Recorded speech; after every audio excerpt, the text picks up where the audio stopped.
Wabarakatuh.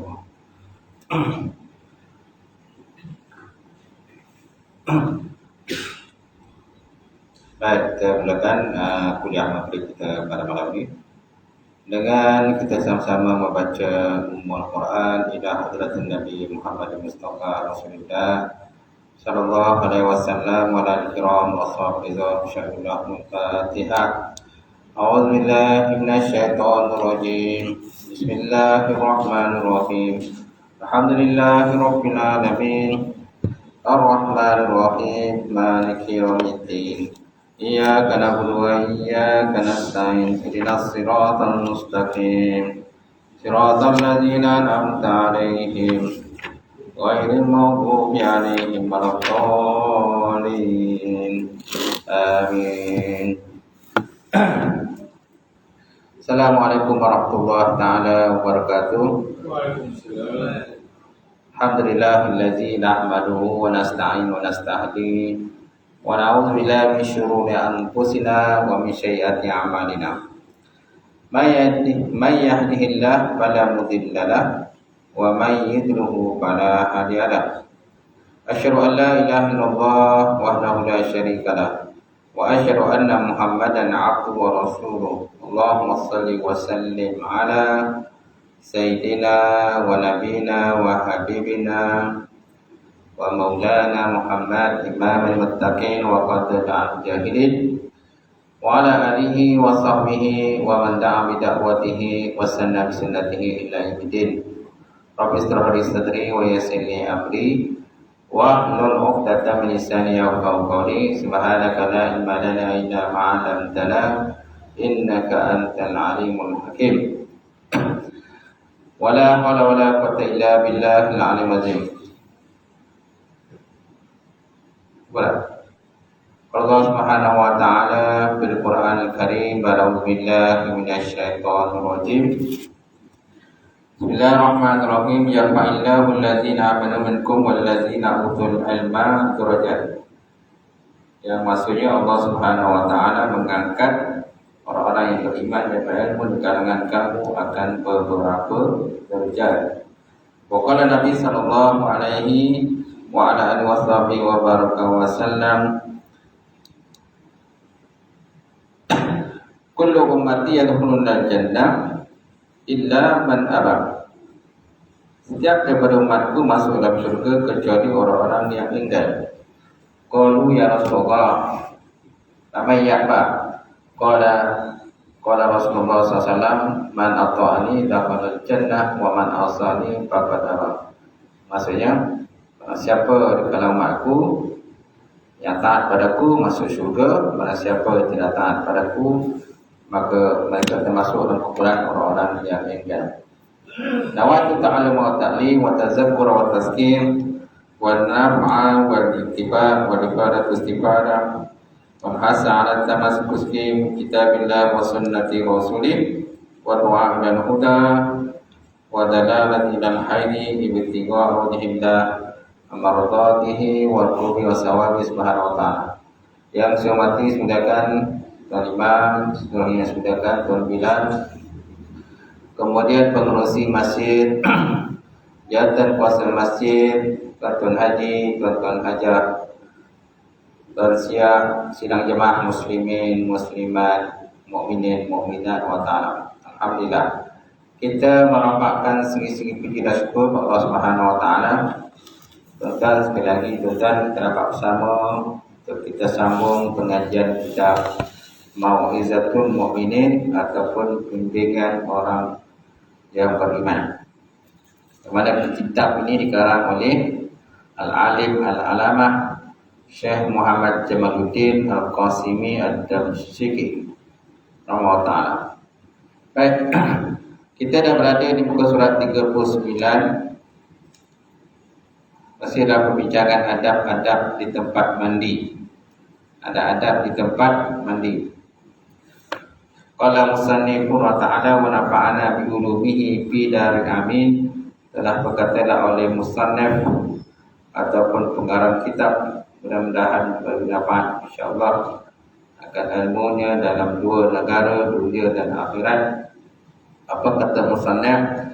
Demikian juga naklah dia mengingati betapa panasnya api neraka dengan membandingkannya dengan kepanasan air di tempat mandi itu.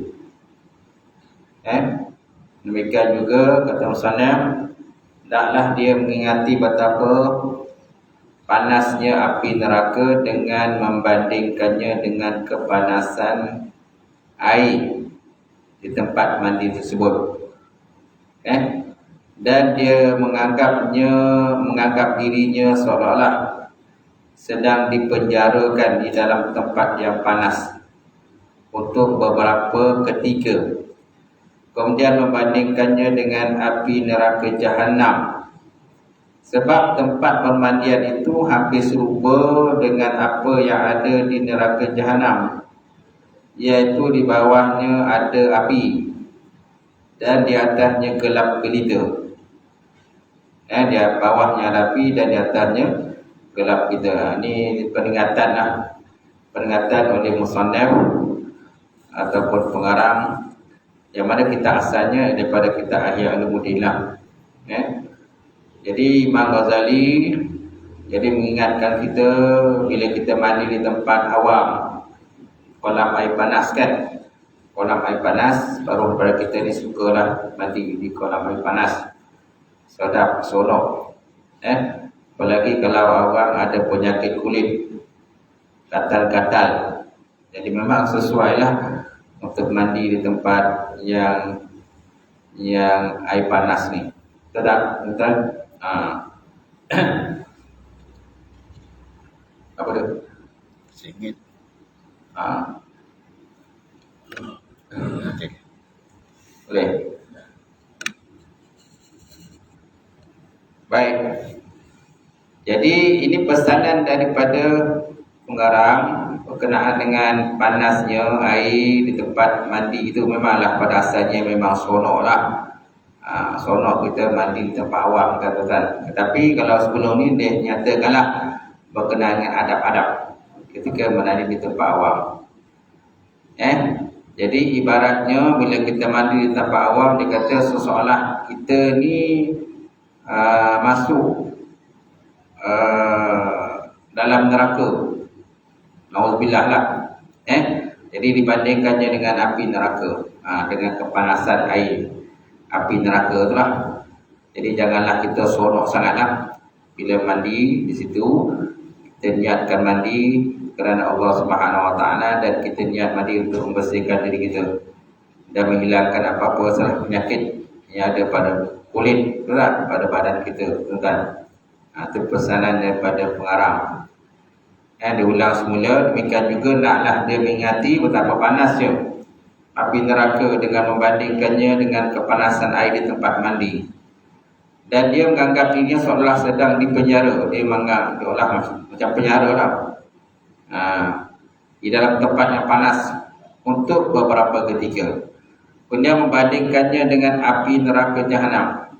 Sebab tempat pemandian itu hampir serupa. Jadi kalau kita pandang secara pandangan makrifat, bukan pandangan zahiriat. Kalau pandang zahiriat itu memanglah nampak seronok je mandi kan, mandi manda. Lepas tu dapat pula cuci mata dan sebagainya kan. Tapi kalau di sebelum tu dia tidak adab. Dia terangkan tentang adab lah. Janganlah kita naklah kita mengawal pandangan mata bila mandi di tempat awam. Jadi sebab tempat pemandian itu hampir serupa dengan apa yang ada dalam neraka. Ianya di bawahnya ada api dan di atasnya gelap gelita. Kita memohon perlindungan kepada Allah Subhanahu Wa Taala daripada azab seksa yang demikian. Kata musannaf. Kemudian tidak menjadi kesalahan kalau kita berjabat tangan dengan orang yang masuk ke tempat tersebut. Maknanya lelaki lah, bukan perempuan, lelaki dengan lelaki ya. Tidak menjadi kesalahan kalau kita berjabat tangan dengan orang yang masuk dan kita menggalakkan dengan mendoakan dia. Apa doa dia? Afakallah. Afakallah. Doa dia. Asal Allah maksudnya afiat lah. Keafiatan kepada kau. Itu. Ataupun afaqallah. Ain alif fa alif kaf lam lam lam ha. Afaqallah. Wala ba'sa bi an yusafihul dakhil wa yaqulu afaqallah. So dia kata tidak menjadi masalah dengan bahawa kita bersalaman dengan orang yang masuk ke tempat tersebut. Maknanya laki-laki lah, laki dengan lelaki. Wa yaqulu dan berkata afaqallah. Mudah-mudahan Allah Ta'ala memberi keafiatan kepada engkau. Gitu. Okay. Seterusnya, semoga saudara diselamatkan oleh Allah Ta'ala. Juga tidak menjadi halangan kalau seorang itu menyuruh orang lain untuk menggosok-gosok badan dia. Tak payah salah lah. Minta kawan kita, sahabat kita kan, ataupun mungkin orang tu tak kenal, kita tak kenal kita pun. Tapi minta dia tolonglah gosok-gosokkan badan kita. Atau memicit-micit belakang tangan ataupun kaki. Tangan ataupun kaki, itu tak ada masalah lah, kata musannaf. Kemudian apabila telah selesai mandi dan keluar darinya, hendaklah dia bersyukur kepada Allah Azza wa Jalla. Jadi bila dah keluar pada tempat mandi tadi, so kita digalakkan bersyukur kepada Allah Ta'ala. Summa mahma faraga minal hammam syakarallah Azza wa Jalla ala hazin ni'mah. Kemudian bila selesai daripada mandi kolam panas tadi, so ucapkanlah syukur kepada Allah Subhanahu wa Ta'ala di atas nikmat yang Allah Ta'ala bagi pada kita. Kemudian menurut kesihatan ataupun ilmu kedoktoran, dia kata dimakruhkan menuang air sejuk di atas kepala ketika keluar daripada tempat permandian air panas. Dimakruhkan sabul ma'al barid 'ala ra'si indal khuruj. Dia kata dimakruhkan oleh orang doktor perubatan, sabul ma' menuangkan air yang panas, yang sejuk, al-barid 'ala ra'si di atas kepala indal khuruj ketika keluar. Wa kadza syarbuhu, demikian juga dimakruhkan kita minum air sejuk tadi. Ni mungkin adalah dia punya kaedah kan. Bila ada sebab itu. Kemudian bagi kaum wanita, wa yukrahu lil mar'ah at-tuhul luhu illa daruratin. Kemudian bagi perempuan pula dimakruhkan masuk kepada tempat pemandian umum. Bagi wanita memasuki tempat pemandian umum itu adalah dimakruhkan. Makruh kan? Apalagi ada pula perempuan-perempuan yang pakai begini pula, macam yang masuk acara tu terjun papan anjal kan? Terjun papan anjal. Kelompik punya, tengoklah kelompik punya kan. Tengoklah macam mana dia bergulung-gulung tu, dia terjun tu, tuan-tuan. Okey. Jadi kalau ada macam-macam tu, lagi pula laki-laki tidak digalakkan masuk. Kalau tempat tu memang dipagar, ditutup untuk perempuan saja. Itu perempuan yang dalam tu lah. Memang dia dipagar untuk perempuan. Laki-laki tak boleh masuk lah. Kalau masuk memang kena rocut dah dengan batu. Macam tu. Kalau rocut dengan batu. Macam tu. Ataupun laki-laki berpura-pura menjadi perempuan, siap pakai tudung lah tu, masuk pula kostum perempuan. Kalau kena tangkap, memang masuk jail lah saja. Macam tu. Jadi bagi kaum wanita, dia kata memasuki tempat permandian umum adalah hukumnya makruh, melainkan kalau ada perkara darurat yang memaksanya, dan ini naklah dilakukan dengan menutup semua badannya dengan sempurna. Ataupun memang dah dipagar, jadi kan ada tabi, ada pagar, ada satir, yang maknanya untuk khasnya untuk perempuan saja. Untuk tempat mandi tadi lelaki tak dibenarkan masuk, batu bolehlah untuk perempuan saja. Baik, kemudian seterusnya kemudian kita masuk nok yang kedua, bahagian yang kedua, berkenaan dengan apa-apa yang tumbuh pada badan berupa lebihan. Bima yahdisu bil badani minat ajza wa hiya samaniyah. Pembahasan yang kedua, nok yang kedua pada membahaskan berkenaan dengan benda-benda yang terdapat pada badan. Jadi dia ada 8 perkara lah. Jadi yang pertama, rambut kepala, sya'rul ra'si. Yang pertama, sya'rul ra'si maknanya rambut kepala. Jadi rambut ini menjadi kesahan kalau dicukur atau dipendekkan bagi seseorang yang menginginkan kebersihan. Rambut tidak menjadi kesalahan kalau dicukur. Tak bersalah. Dicukur kan? Atau dipendekkan bagi seseorang yang menginginkan kebersihannya. Sebab kalau panjang kan mungkin tak selesa lah bagi lelaki lah. Perempuan pun kadang-kadang rambut dia panjang, kadang dia tak selesa juga.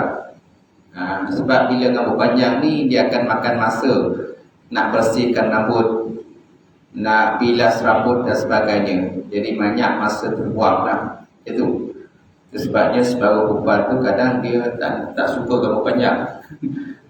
Ini masalahnya kalau lelaki rambut panjang dan lelaki lebih panjang daripada perempuan. Macam tu. Pasal rebai tu kan. Kalau rambut panjang tu terurus pun okey juga lah. Ni rambut panjang tapi tak terurus. Jantan tu kita ingat betina rupanya jantan. Betul. Okay. Jadi rambut kepala kata Musannaf tidak punya kesalahan kalau dicukur lah. Kalau kita nak cukur lagi lah. Apalagi kalau tuan-tuan pergi mengerjakan haji ataupun umrah kan. Jadi bila dah selesai kita mengerjakan haji tu, maka kita kena bertahalul kan. Kita bertahalul. Bila kita bertahalul, kita dah boleh dibenarkan melakukan beberapa perkara yang ditegak ketika menunaikan haji ataupun ketika menunaikan umrah. Dah benar dibolehkan lah tu. Itu namanya bertahalul. Okey. Bagi orang yang tidak pergi haji ataupun tidak pergi umrah, anytime lah, bila masa kita rasa rambut kita banyak, maka umrah terus. Apalagi kalau budak sekolah pula, memang tak digalakkan. Cikgu pun tak bagi rambut panjang. Siapa yang rambut panjang, siaplah. Siaplah kena gunting, cukur, kena botakkan dan sebagainya. Baik. Jadi rambut itu tak punya kesalahan kalau dicukur atau dipendekkan bagi seseorang yang menginginkan kebersihan. Dan tidak menjadi kesalahan kalau dibiarkan panjang bagi orang yang rajin meminyaki serta menyikatnya. Siapa yang rajin jaga rambut walaupun panjang tapi jaga dengan kemas, tidak berselebai, berselekeh dan sebagainya. Boleh. Tapi sebenarnya rambut panjang pun tak digalakkan bagi lelaki lah, melainkan orang perempuan. Takut ia menyerupai kepada kaum perempuan. Yang kedua, misai sya'rul syarif. Sya'rul syarif, shim alif ra ba. Sya'rul ni bulu misai lah, gitu. Disunatkan memotong misai yang telah panjang melebihi daripada bibir, tetapi tidak punya kesalahan membiarkan kedua hujungnya, kiri dan kanan. Kiri dan kanan. Tak masalah lah kalau kita nak panjang kiri kanan. Tak? Tapi kalau misai melebihi pipi ni tak digalakkan lah. Ataupun nanti bila makan kan dah tersangkut pula nasi pula tak masuk, tak gul pula. Nasi tak gul kan? Dan melekat pula kat pipi. Gitu. Jadi bila bercakap dengan orang tu selekeh kan, tak kemas, tak handsome dan sebagainya. Kemudian yang ketiga, bulu ketiak, sya'rul ibti. Sya'rul ibti, alif lam alif ba hamzah ba ta. Sya'rul ibti, mana bulu ketiak. Sunatkan mencabutnya setiap 40 hari.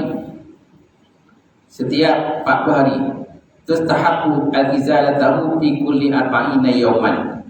Disunatkan menghilangkan bulu kutiak pada setiap daripada 40 hari. Ini kadang-kadang lebih 40 hari. Bukan 40 hari, setahun. Setahun tuan dia punya bulu kutiak tu. Tak tahulah macam mana dia punya suburnya. Jadi kemungkinan subur lah. Baca banyak. Jadi baca banyak. Jadi sampai kan tak sempat. Atau mungkin sibuk sangat lah. Tak sempat lah. Nak cukup-cukup dan sebagainya tu. Jadi kalau suami terlupa, isteri ingatkanlah, tolonglah cukupkan sekali. Itu sunatkan mencabut setiap kali 40 hari sekali untuk tempoh yang paling lama. Lebih sedikit harinya adalah lebih baik. Lebih sikit pun tak apa, tapi jangan lama sangatlah. Gitu. Kemudian yang keempat, sya'rul anat. Sya'rul anati, maknanya bulu kemaluan. Sunatkan mencabutnya sama ada dengan mencukurnya atau mencabutnya dengan kapu dalam jangka masa tersebut di atas tadi. Mana 40 hari lah.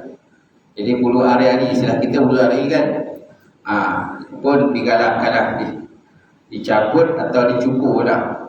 Cabut kan sakit Ustaz. Cukur lah. Gitu.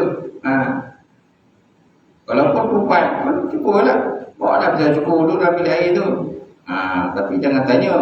Bila perempuan buat cukur dalam bilik air, jangan tanya. Faham sendiri kan? Gitu. Kalau lelaki bawa pisau cukur dalam air, kita tahulah ini mungkin cukur pisau kan. Tak? Itu kalau lelaki. Kalau perempuan buat pisau cukur dalam air, orang apa kali kan? Buat apa? Pisau tak tahu. Perempuan dah cukur tak tahulah. Faham sendiri dah. Bagi yang berumah tangga dia faham itu. Okey. Jadi bulu kemaluan disunatkan mencabutnya sama ada dengan mencukur atau mencabutnya dengan kapu dalam jangka masa yang tersebut di atas tadi. Maknanya 40 hari sekali, tuan-tuan. Kemudian yang kelima, kuku al-asfar.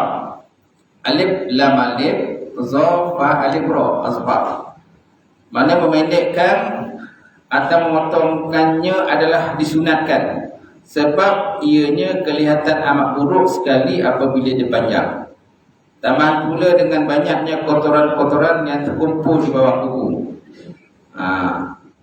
Jadi ditakuti akan mencegah sampai air di bawah kuku lah, kan?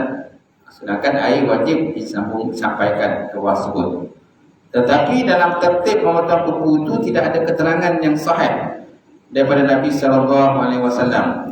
Tentang tertib ni, tentang tertib potong kuku ni, dia tidak ada yang sahih. Dia kata. Tapi biasanya kalau kita potong kuku macam mana? Kita akan ambil yang sini dulu kan? Jadi terujuk dulu kan? Lepas tu bawa ke kiri kan? Bawa ke kiri. Lepas tu kita pergi tangan jari kiri pula. Tangan kiri kan? Kalau saya tu maknanya yang apa tu, jadi terujuk pergi ke kanan, arah ke kanan, lepas tu pergi kiri, terus sampai ke ibu jari, lepas tu ibu jari yang kanan. Betul kan? Macam tu. Itulah kebiasaan lah. Kebiasaan orang akan potong kuku macam tu. Tetapi kalau ikut dalam kitab tidak ada hadis yang sahih, dia kata seperti tidak ada hadis yang sahih berkenaan dengan kafiat memotong kuku. Terpulanglah kepada tuan-tuan lah macam mana tuan-tuan nak potong. Janji potong, dia kata. Kalau sebut dalam kitab, walaysa bitartibin qalmuha marwiyun sahih. Tiada pada dalam kaedah tertib memotong tadi hadis yang sahih berkenaan dengan perkara yang tadi. Jadi yang ada mungkin hadis yang dhaif. Tapi walaupun hadis dhaif, bolehlah beramal untuk diri sendiri. Gitu. Yang tak boleh beramal ialah hadis palsu, hadis maudhu'. Sedangkan hadis yang dhaif masih lagi beramal untuk fadilat amaliyah, untuk kelebihan beramal. Baik, kemudian yang ke-6 dan ke-7, lebihan daging pusat dan hujung kemaluan lelaki. Ziyadah as-surrati wal qalfah al-hashafah. Qalfah. Lebihan daging pusat dan hujung kemaluan lelaki. Qalfah ni kuluk lah, sila kita kuluk kan. Qalfah hashafah. Kulit hashafah tu, kemaluan lelaki tu. Maka naklah juga dipotong lah. Dipotong. Tentang pusat ini, maka bolehlah dipotong sewaktu bayi yang masih kecil. Kalau dah besar-besar, macam mana nak potong? Takuti mudarat kepada orang yang dia kulitnya itu besarkan dia tu. Gitu. Kadang jari lebih. Orang jari ada 10, dia jari ada 2 boleh. 2 ada jari. Kalau masih kecil-kecil tu bolehlah. Kita operate dan sebagainya. Tapi kalau ada besar, kalau operate takut nanti bawa kesan yang lain pula. Itu bahaya juga. Kena tanya doktor juga kalau nak potong. Okey. Jadi tentang pusat dibolehkan dipotong sewaktu baru bayi. Adapun hujung kemaluan lelaki, qalfah hasyafah, cara membersihkannya ialah dengan dikhatan. Hendaklah dikhatan. Ini dilakukan di waktu anak itu berumur 7 hari. Dia kata. Ketika berumur 7 hari. Okey. Wa amma tadkhir bil khatan fala ba'sa bihi bi yaumin sabi' minal wiladah. Dia kata. Nak dilakukan khatan tadi pada waktu kanak-kanak tadi berumur 7 hari. Andai kata dikuatiri akan membahayakan anak itu di khatan waktu kecil, maka lebih baik jika dilewatkan sehingga agak besar. Biasanya kalau budak-budak khatan ni biasanya darjah 6 kan. Lelaki darjah 6 kan. Biasa macam tu lah. Ada juga kadang lebih dah tingkatan 3 pun nak khatan. Dah mengisai pula kan, pun nak khatan. Terkejut pula tu doktor nurse pun kadang-kadang terlibat juga tu berkhatan. Dalam proses khatan tu dia pun juga terlibat juga. Kalau pula nurse praktikal pula tu lagi parah. Nurse praktikal.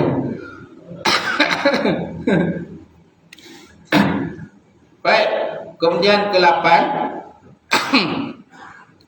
bulu yang memanjang dari janggut. Okey, ini janggut pula.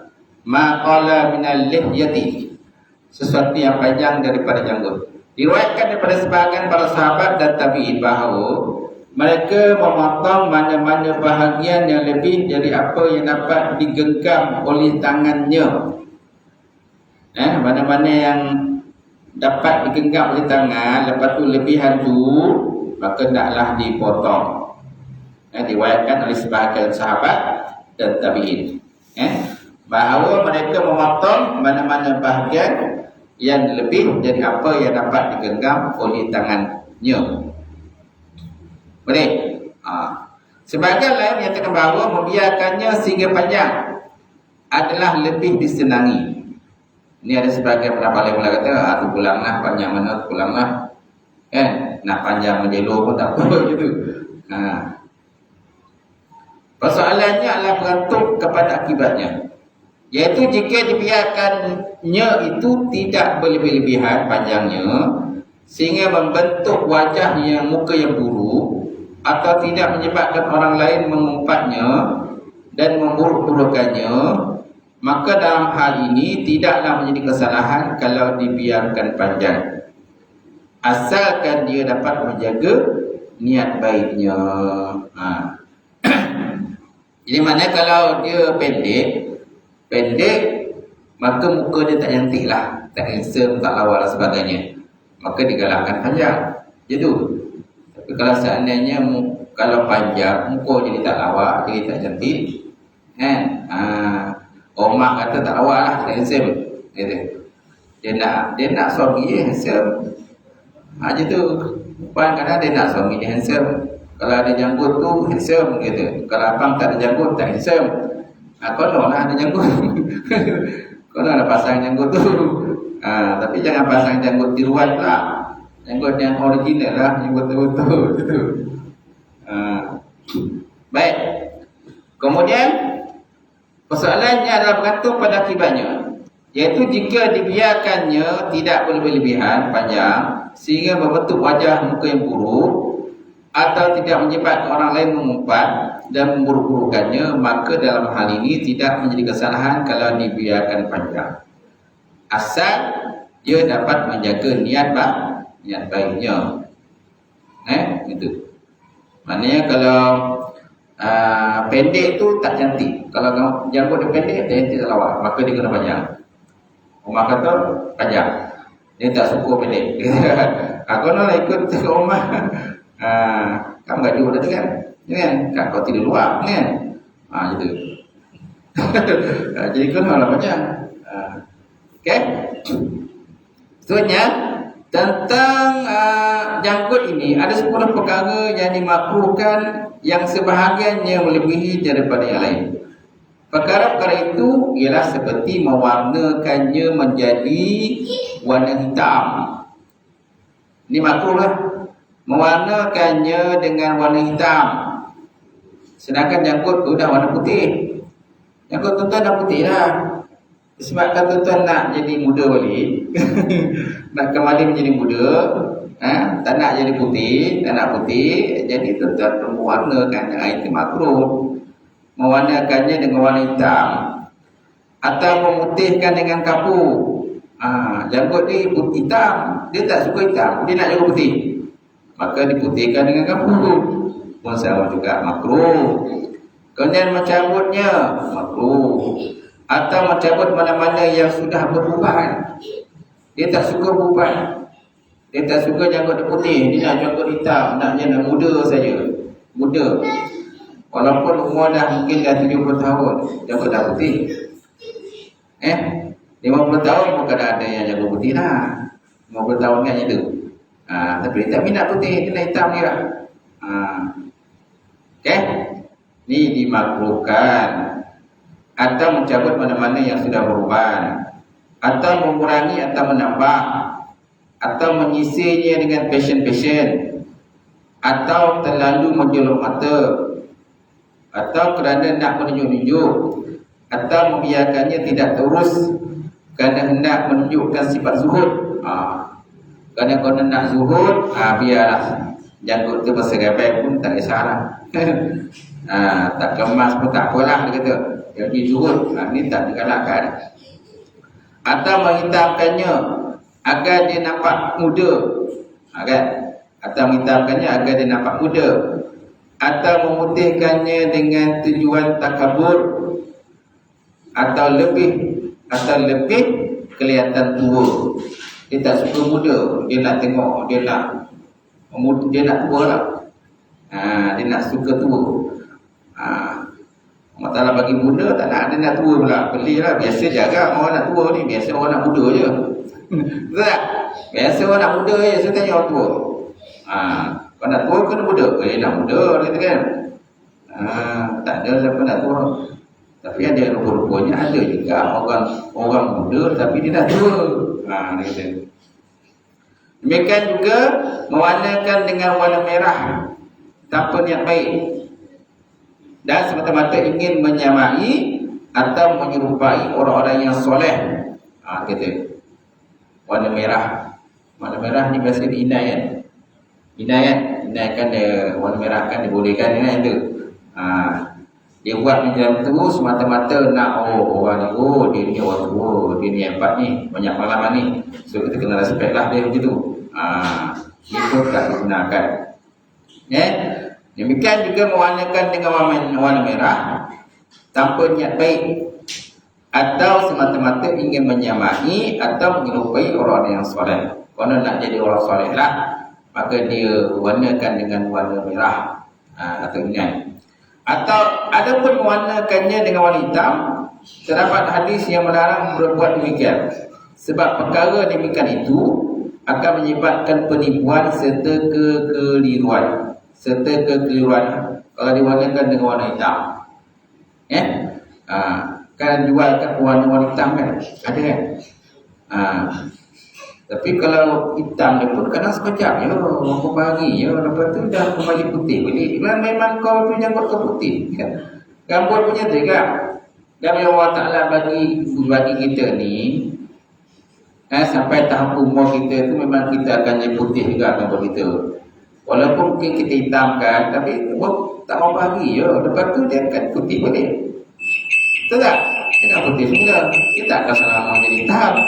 Walaupun kita hitamkan, cuba hitamkan, mungkin akan hitam beberapa hari je, lepas tu dia akan putih semula. Sebab dia akan gugur, rambut atau janggut ni dia akan tumbuh kan itu. Tumbuh. Yang tumbuh tu yang putih itu yang akan tumbuh. Sebab hitam tu dia akan dah sampai ke ujung dah hitam. Itu. Tentang memutihkannya dengan pemutih, maka perkara itu adalah kelakuan yang tergesa-gesa untuk menampakkan usia yang tua. Dia kata. Tentang memutihkannya dengan pemutih, maka perkara ini adalah kelakuan yang tergesa-gesa untuk menampakkan usia yang tua, yang sekiranya akan dapat mendatangkan keterangan, ingin segera melenyapkan kemudahan, serta menunjukkan seolah-olah mempunyai ilmu pengetahuan yang banyak. Jadi mungkinlah orang yang muda ni dia putihkan dia punya janggut tadi. Janggut hitam, dia putihkan. Sebab apa? Sebab dia nak orang nampak dia ni, dia ni macam orang otai lah gitu. Orang otai, orang banyak ilmu. Mungkin dia ni ahli ulama dan sebagainya. Sedangkan ilmu pun tak ada. Tak ada ilmu, mengajar pun tak tahu, tak kerti kan itu. Baca kitab pun tak tahu. Okey. Jadi orang yang beranggapan bahawa dengan berlalunya usia yang banyak akan dapat memberikan kelebihan kepada mereka. Jadi perkara ini dilaranglah daripada tegak. Pendapat mereka ini salah. Sebab bagi orang yang bodoh, pertambahan usia itu tidak akan memberikan tambahan ilmu kepadanya selain daripada kebodohan. Kalau usia bertambah tapi ilmu pun tak bertambah, pun tak guna juga. Kau muda lagi, tiba-tiba kau kalakan, warnakan janggut kau warna putih supaya orang nampak kau ni orang berilmu lah. Kan? Orang berilmu. Itu kan bukan nama, bukan menipu nama dia kan? Menipu nama dia. Hanya dari segi zahiriat saja nampak kau ni orang tua, macam orang berpengalaman. Tapi sebenarnya kau muda lagi. Kankah itu dikata satu kebodohan dia? Buat benda yang sia-sia dia kata. Jadi pendapat mereka itu salah. Sebab bagi orang yang bodoh, pertambahan usia itu tidak akan memberikan tambahan ilmu kepadanya selain perkebodohan. Ilmu pengetahuan adalah hasil daripada akal fikiran. Ini merupakan bakat yang digunakan Allah Ta'ala, dan usia yang tua tidaklah memberi apa-apa pengaruh. Usia kan, walaupun usia meningkat tapi kau tak mengaji, kau tak belajar, kan, kau tak ada guna juga. Betul? Tak ada guna. Kita nak orang kata seiring dengan usia kita. Kalau umur kita meningkat, ilmu kita pun meningkat. Jangan usia meningkat tapi ilmu tak meningkat. Jatuh juga, tak ada penambahan. Mengaji pun tak reti. Mengaji pun tak baca, tak reti. Kan? Suruh baca Fatihah pun kelang kabut, tak betul. Kemudian rukun iman, rukun Islam pun tak tahu. So, sifat 20 pun tak tahu. So, macam mana? Sedangkan usia kita meningkat, tapi penambahan pun tak meningkat. Kata musannaf ni sindiran lah. Sindiran daripada pengarang. Musannaf sendirilah. Baik.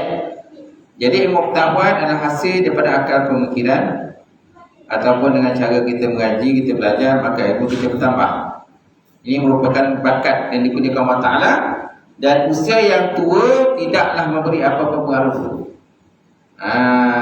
Hanya mungkin dari segi pengalaman je lah. Pengalaman ada, tapi ilmu tak ada. Pengalaman je. Jadi kalau seorang itu sejak awal memang sudah kurang akal, maka semakin lama waktu yang dilalui, ia akan menjadi makin mengukuhkan kekurangannya sahaja. Kata. Dahulu orang tua mendahulukan serta menghormati orang muda kerana ilmu pengetahuan yang dimiliki. Kalau orang dulu tuan, orang tua ni ada sebahagiannya respect dengan orang muda. Sebab apa? Ilmu lah. Contohnya Sayyidina Umar. Sayyidina Umar dia kata mendahulukan Ibn Abbas. Ibn Abbas dan menghormati Ibn Abbas. Padahal Ibn Abbas masa itu masih muda. Jika dibandingkan dengan sahabat-sahabat tua yang lain. Nampak?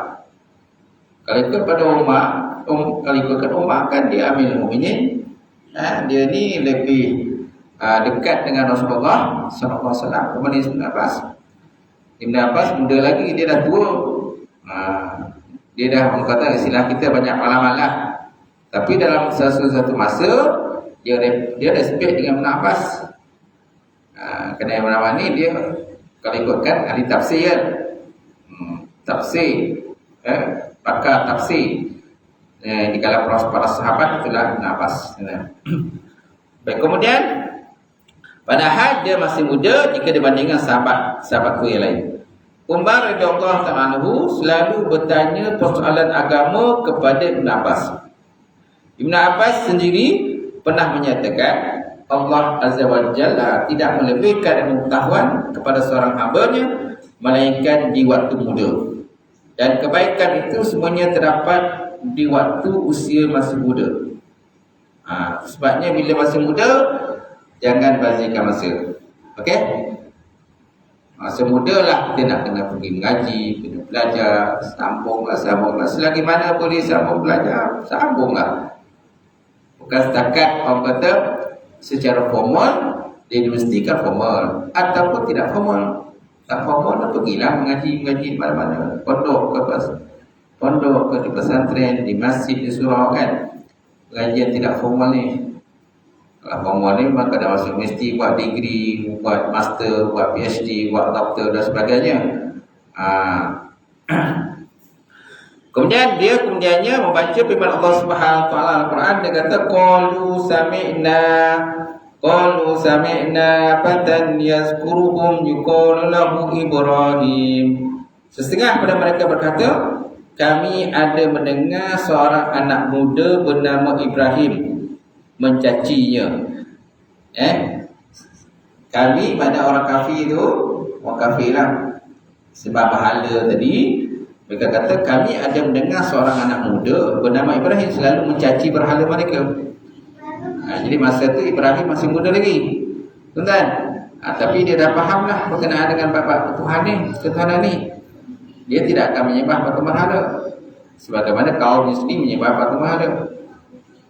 Ada orang yang menyatakan ayah dia sendiri yang membuat batu berhala daripada nama Azar. Ada pula pernah menyatakan Azar itu bukan ayah dia. Azar itu adalah bapa saudara dia.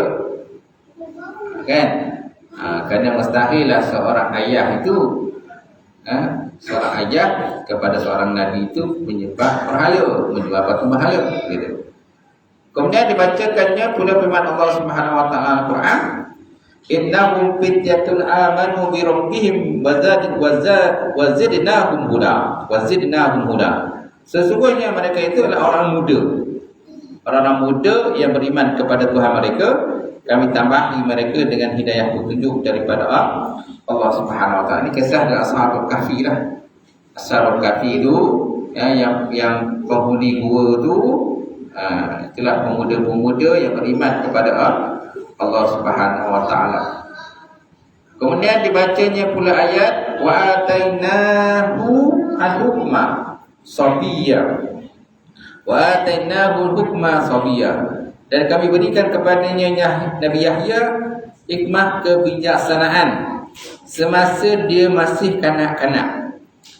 Semasa masih kanak-kanak lagi Allah Ta'ala beri kebijaksanaan kepada Nabi Yahya. Baik, semaknanya di sini kan umur yang masih muda salah satu daripada platform untuk kita diberikan ilmu, sebab akal kita lagi pick up lah ketika muda, betul tak? Bila dah tua ni akal pun dah tak pick up. nak mengaji ketika tua ni, itu ni istilah ada patah itu.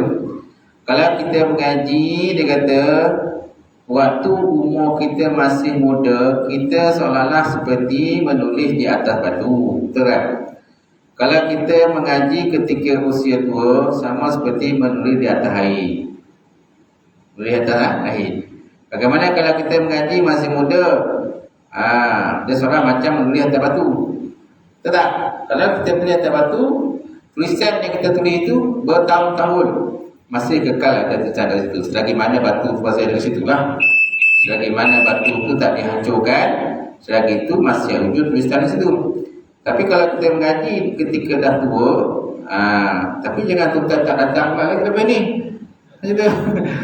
Ustaz kata ngaji tua ni sama mulia tahayul, kata tak payah ngaji lah. Ini dia punya bahasa kiasan ni lah. Pepatahnya tu macam tu. Jadi kalau mengaji usia tua tu sama seperti menulis atas air.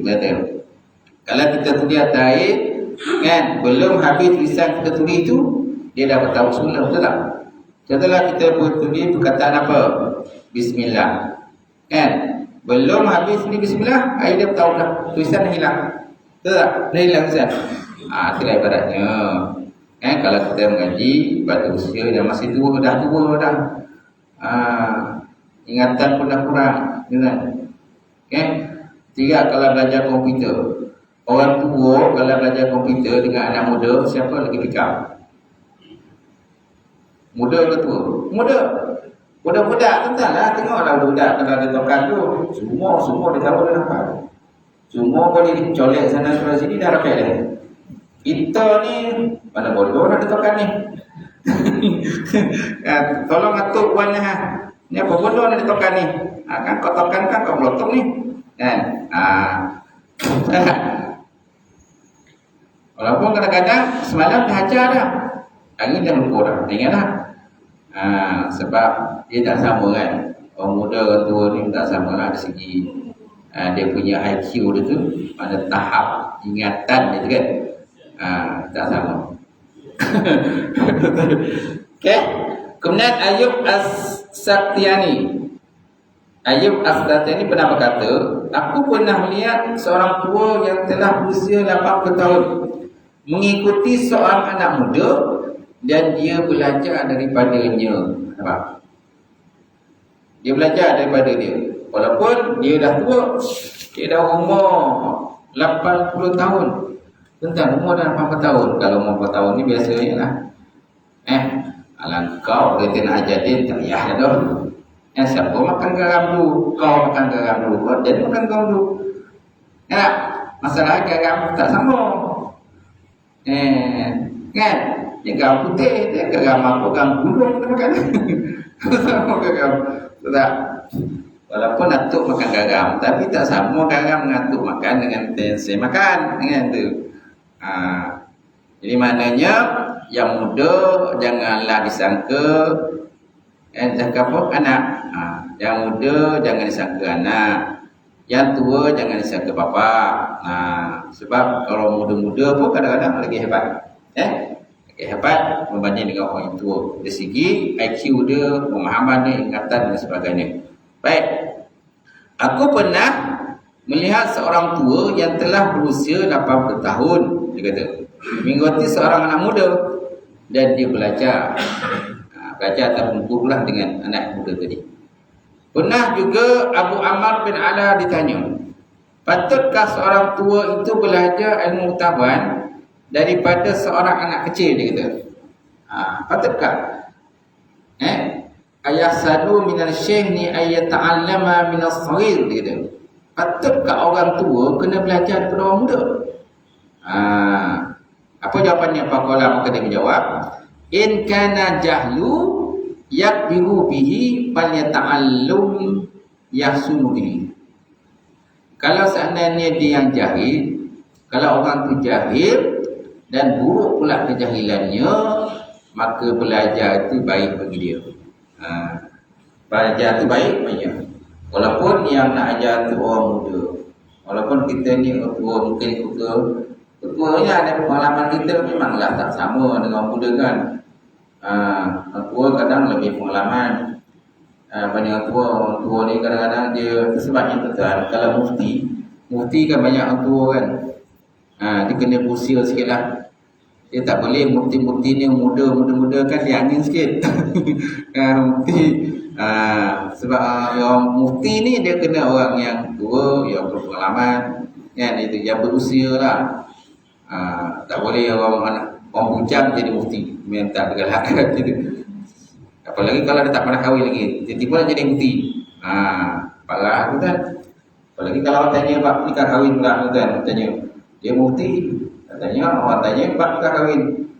Bercerai, masalah cerai lah, talak apa dan sebagainya.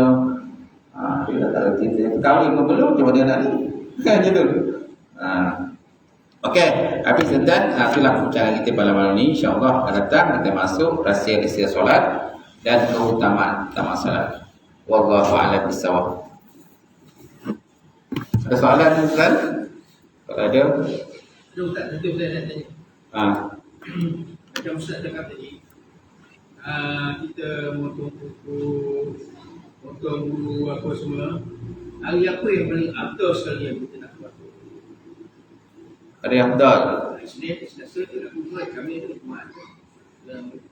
Yang baik lah. Buang bulu apa. Yang balik tu hari Jumaat lah. Mana Sayyidul Ayyam. Sayyidul Ayyam kan penghulu sehari kan. Kan digalakkan sebelum kita pergi solat Jumaat, kan dia katakan maka hendaklah kita potong kuku, kita mandi tu solat Jumaat, lepas tu kita makan bau-bauan dan sebagainya kan. Itu perkara yang sunat lah gitu. Tapi kalau orang mengerjakan haji umrah kan tak digalakkan itu. Tak digalakkan. Kalau nak buat nanti dah selesai, dah tahallul nanti barulah boleh kita nak potong kuku kan. Tak digalakkan contohnya orang kata memburu binatang buruan, binatang liar di kawasan tanah haram kan, tak dibenarkan.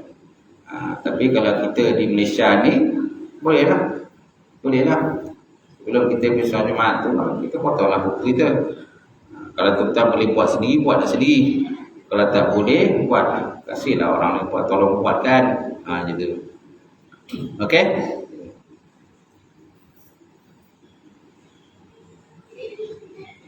Habis ya? Ya, insyaAllah.